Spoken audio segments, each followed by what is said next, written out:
Buenos días y bienvenidos a las entrevistas en Religión Digital.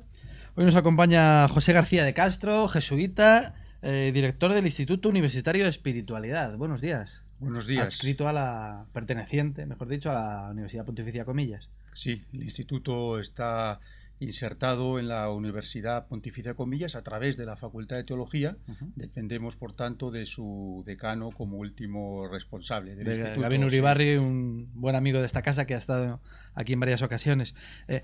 Espiritualidad y teología están unidas, están casadas orgánicamente Sí, en el organigrama de comillas, pero también en la vida diaria de la iglesia, ¿no? sí, son, digamos, dos caras de una misma moneda. Yo creo que conviene mucho para la experiencia religiosa que las dos vayan unidas y bien de la mano, armónicamente integradas. Una teología sin espiritualidad se puede quedar en concepto y en elucubración más académica, intelectual, y una espiritualidad sin teología pues corre el riesgo de caer en, a lo mejor, en un intimismo o una devoción personal pues desviada también, ¿no? Como en la historia nos ha demostrado tantas veces. Sí. Eso es lo que puede parecer desde fuera para los profanos en la materia, que pues, las personas que trabajan la espiritualidad no suelen ser personas más, o parece que podrían ser personas como más humildes, menos formadas, teológicamente más, pues bueno, pues los pajaritos, todo esto desde el Sí, desconocimiento del asunto. ¿Cómo sí. quitar ese cliché? Vamos a ver, la espiritualidad desde su propia etimología, por así decir, siempre hace referencia a la experiencia, ¿no? En este caso, la experiencia de la fe, la Uh -huh. experiencia de Dios. Pero toda experiencia necesariamente ha de ser comprendida para que también pueda ser procesual y se pueda avanzar en el proceso, ¿no? Entonces, aunque su fachada primera sea siempre el ámbito más de la experiencia, tal vez vinculada al ámbito emocional o el ámbito afectivo, no cabe duda de que necesita de un concepto y de una razón pues que la explique, la comprenda y también sobre todo la transmita, ¿no? Ahí está la teología, a veces un poco más ensombrecida, un poco más, pero sin duda fundamentando y explicando esa otra apariencia más espiritual o más que en la iglesia estamos llenos de testimonios de ese tipo, ¿no? Esa es un poquito la labor del instituto que surge en el 82. Lleváis ya 31 años, si no me equivoco al contar. 31 Sí, años. sí, el instituto surge en 1982 cuando precisamente en la Facultad de Teología se va viendo que todo lo relacionado con la espiritualidad pues tiene una demanda especial, cuantitativa y cualitativamente hablando, ¿no? Y entonces a un grupo de jesuitas ilusionados con el tema y con el proyecto de la teología y de la espiritualidad, entonces el padre Joaquín Losada, el padre Juan Manuel García Lomas, el padre Ignacio Iglesias, el mismo Urbano Valero, pues Urbano Valero, el diseñaron. que fuera después cardenal. Urbano Valero no, Ah, no, ese era ese Urbano era Urbano. Navarrete, sí. Perdón. Urbano Valero trabajó muchos años en Roma como, digamos, asistente y consejero en temas de derecho canónico, etcétera, en Roma. Pues este grupo de jesuitas, bueno, pues hicieron un proyecto para tratar de dar una estructura apostólica a toda esta demanda acerca de la espiritualidad y desde entonces, ininterrumpidamente, en estos ya más de 30 años, el instituto ha ido dando un servicio desde la universidad y desde lo académico a esta, digamos, comprensión de la experiencia religiosa de la que venimos hablando, ¿no? ¿Qué oferta tenéis? Másters, cursos y demás. ¿Y cuántos alumnos tenéis? Si digamos que el buque insignia del instituto es la licenciatura en Teología Espiritual, que es una de las 5 que ofrece la Facultad de Teología, ¿Sí? y que en 2 años, en un programa de 120 créditos, pues hace un recorrido, digamos, por lo que es la experiencia religiosa anclada en los 4 o 5 pilares básicos: la historia, la antropología, la Biblia, el proceso sistemático de la teología espiritual sistemática, ¿no? Con unas asignaturas obligatorias y otros seminarios o asignaturas optativas, pues el alumno configura sus 120 créditos. Además, tenemos un especialista en espiritualidad bíblica que se imparte por las tardes en Alberto Aguilera, un diploma en espiritualidad también por las tardes en el campus de Alberto Aguilera, otras titulaciones que se realizan en el Centro de Espiritualidad de Salamanca, de los jesuitas de allá, pero con el que tenemos convenio. Ofrecen un especialista en ejercicios espirituales y ofrecen también un máster en discernimiento vocacional y acompañamiento espiritual. Creo que cubrimos bastantes campos de la espiritualidad, de la experiencia religiosa.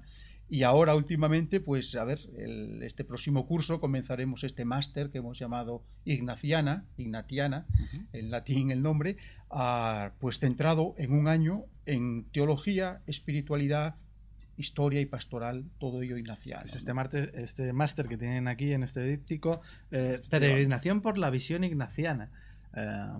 ¿Qué significa esto?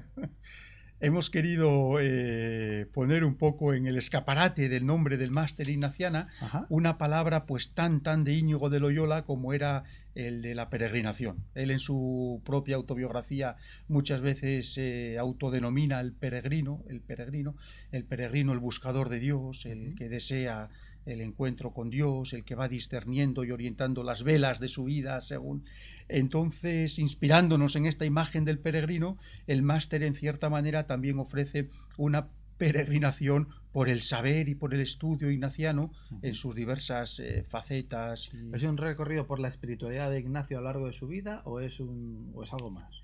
Es algo más. El máster está dividido en 7 módulos, y hemos procurado que la primera parte, hasta el primer semestre, hasta diciembre, pues fuera un poco más los orígenes del carisma, la primera historia y las misiones de los jesuitas y el estudio de los textos, de las fuentes ignacianas, ¿no? Entonces esa primera parte sí que tiene una impronta más histórica, centrada en la persona de Ignacio de Loyola y de sus compañeros.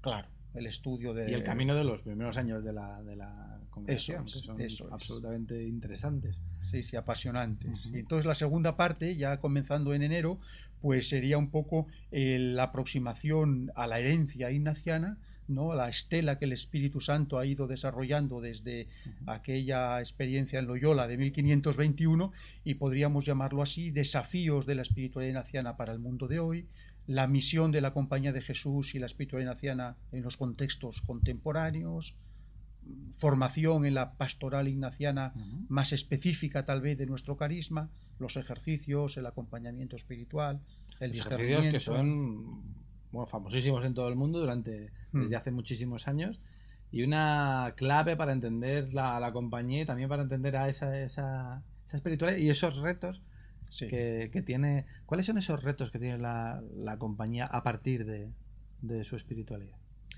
La espiritualidad de la Compañía de Jesús, yo creo que desde sus orígenes ha sido, pongámoslo entre comillas, una espiritualidad muy mundana. Digo entre comillas porque ha sido siempre una experiencia espiritual muy volcada hacia el mundo y hacia la historia. La experiencia de la contemplación, por ejemplo, del misterio de la encarnación de Dios en los ejercicios, la encarnación en Cristo es un misterio central. Entonces, quien participa de esta espiritualidad, digamos que de forma un poco especial, ni muchísimo menos es que las otras espiritualidades no lo hagan, pero la espiritualidad ignaciana tiene como una proyección muy hacia la historia, hacia el mundo, hacia el compromiso con lo temporal, por así decir, para encontrar ahí, digamos, la vida del Rey Eternal, ¿no?, que aparece en los ejercicios.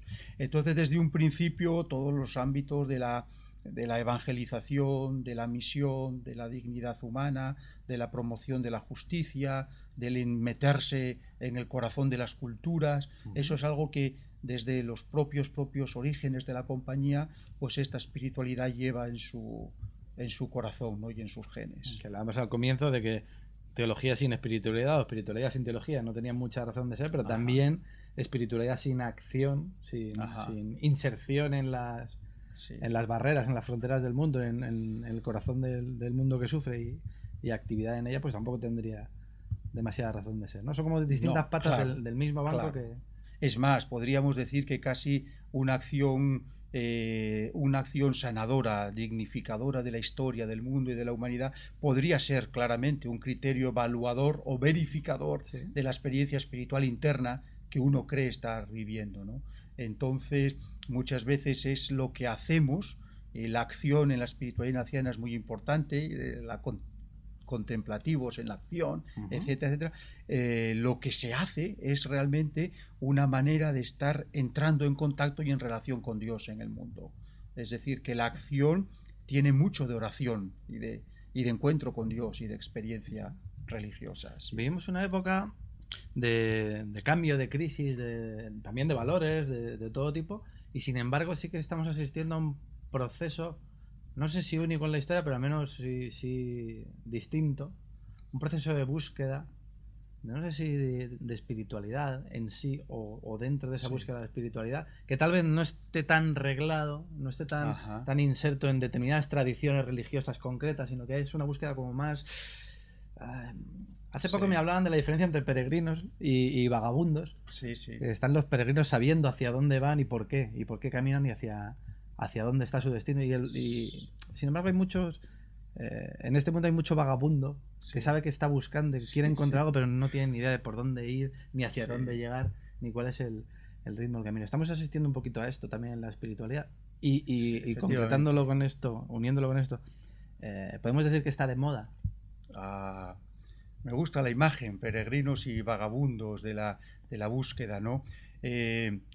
Yo personalmente estoy convencido de que el ser humano es un ser religioso.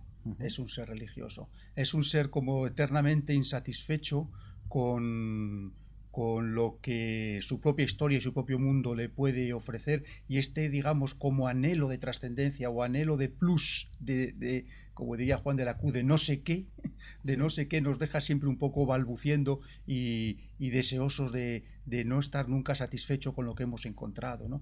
Entonces, yo creo que el ser humano es un ser espiritual por naturaleza. Hacia dónde se enfoque o por qué caminos, por qué vías discurra ese deseo o anhelo de trascendencia, pues ciertamente es muy, muy variado. Sí, la época contemporánea ha supuesto pues como una explosión, digamos, ¿no? Y se ha ampliado enormemente el mercado de las ofertas que posibilitan canalizar ese deseo, pues por mil cauces, ¿no? Hay quien habla también de espiritualidades inmanentes, espiritualidades vacías de trascendencia, pero hay mucha gente que defiende su experiencia espiritual pues a través de un cultivo de la psique, de un cultivo del cuerpo, una armonía con la naturaleza, etcétera. Bueno, todo eso yo creo que de fondo está respondiendo a esta búsqueda como vagabundos o peregrinos, ¿no? Pero en definitiva el deseo de plenitud y de felicidad, ¿no?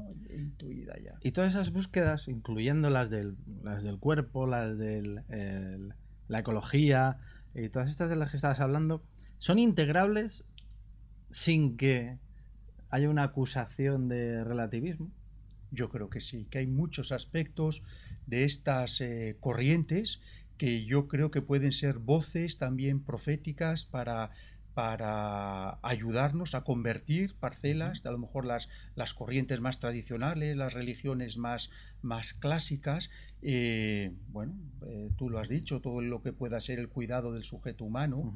Habrá que evitar caer en narcisismos así exagerados, ¿no? Pero no deja de ser un templo, tanto el cuerpo humano como la propia naturaleza. Ahí hemos pegado un giro y todavía nos queda mucho por crecer en ese aspecto.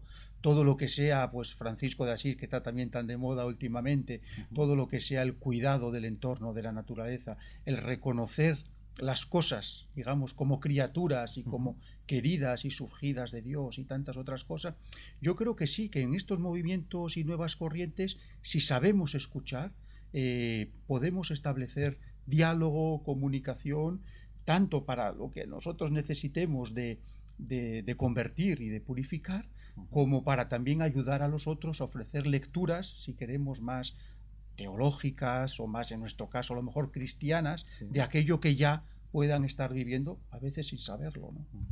Hablabas de Francisco, de la espiritualidad franciscana. Evidentemente estamos hablando de la ignaciana. Tenemos un papa jesuita y franciscano, en cierto modo, bueno, sin en cierto modo, las espiritualidades de ambas congregaciones, que no olvidemos que probablemente sean cuantitativamente tal vez las dos más importantes de la tradición católica en la rama masculina y en lo espiritual también muy potentes en todos los ámbitos, ¿qué nexos de unión pueden tener? Históricamente han tenido, incluso en la vida del propio Ignacio, sus conflictos. Sí. Y hoy estamos asistiendo, pues ya te digo, a un pontífice, a un obispo de Roma que intenta aglutinar también esas dos realidades, en lo espiritual como casan. Como casan.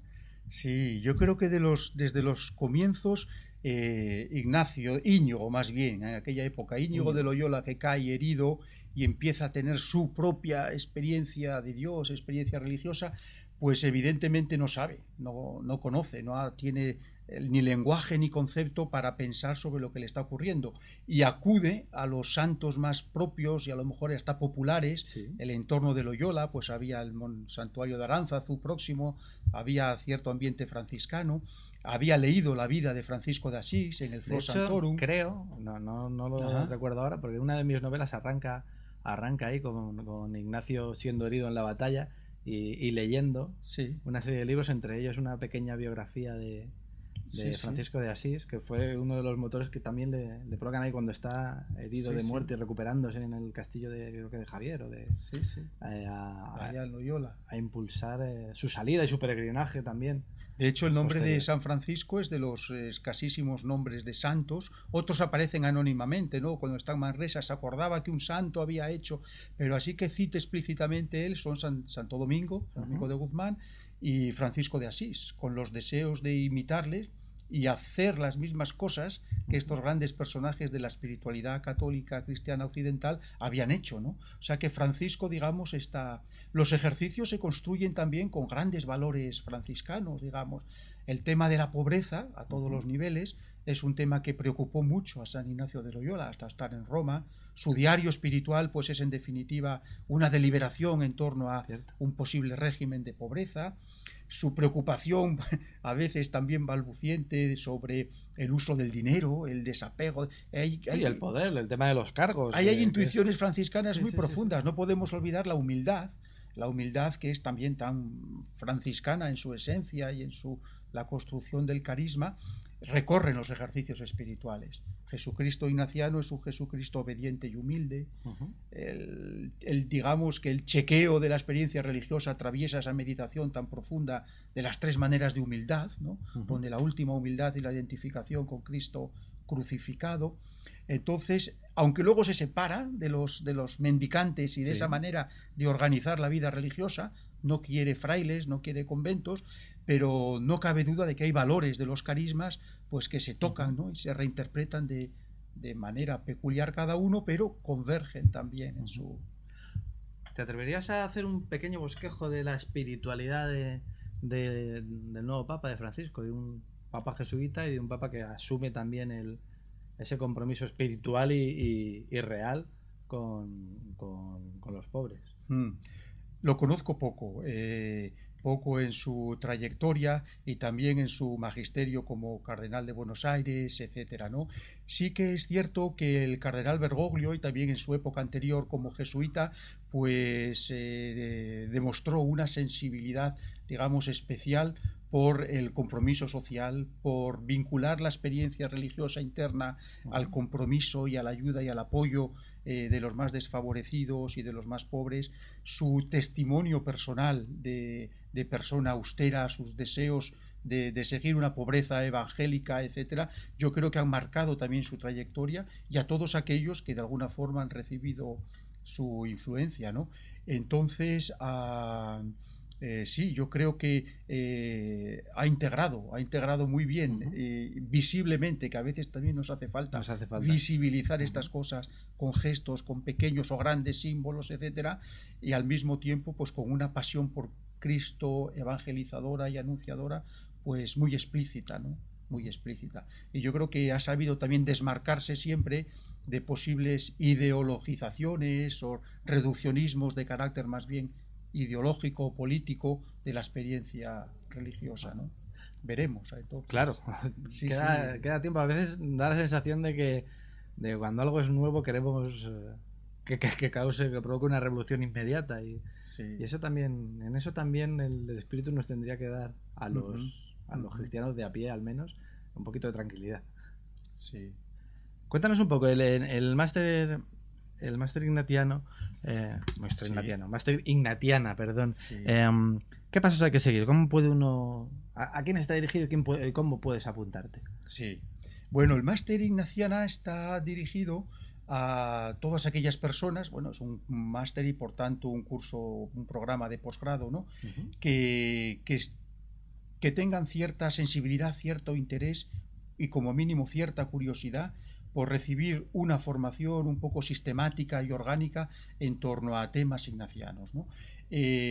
Uno puede pensar que el primer destinatario pues puedan ser los jesuitas de diversas partes del mundo que quieran formarse y recibir una especialización en estos temas, sin duda, pero en torno a los jesuitas y sus instituciones pues hay mucha gente muy comprometida, laicos y laicas, religiosos y religiosas trabajando muy duramente, queriendo seguir esta espiritualidad, y para todos ellos está dirigido y abierto el máster.